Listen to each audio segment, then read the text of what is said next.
ఒక ప్రభుత్వం చేసే తప్పుడు విధానాల వల్ల, సరైన సమయంలో యాక్ట్ చేయకుండా పోయేదాని వల్ల ప్రజలు ఏ విధంగా నష్టపోతారో ఇదొక ఉదాహరణ.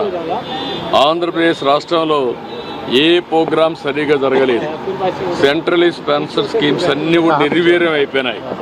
దీనివల్ల ఒక్క ప్రాజెక్టు కూడా అమలు చేసే పరిస్థితి లేదు. ఈరోజు ఈ ప్రభుత్వం వచ్చిన తర్వాత 93 సెంట్రలీ స్పాన్సర్డ్ స్కీమ్స్ని వాళ్ళు డీఫంక్ట్ చేస్తే, అవి ఖర్చు పెట్టి ఆ డబ్బులు డైవర్ట్ చేస్తే, మేము ఆ డబ్బులంతా ఖర్చు పెట్టి యూసీలు ఇచ్చి మళ్ళీ ఇప్పుడు ట్రాక్లో పెట్టే పరిస్థితికి వచ్చాం.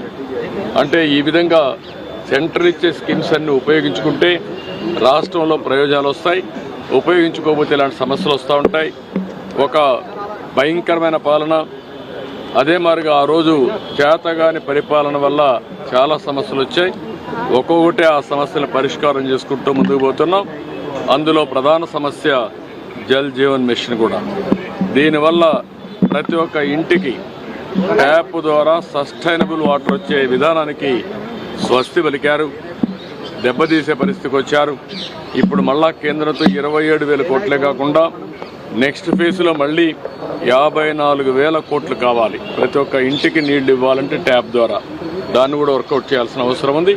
ఏ విధంగా వర్కౌట్ చేయాలో in course of time workout చేస్తారు.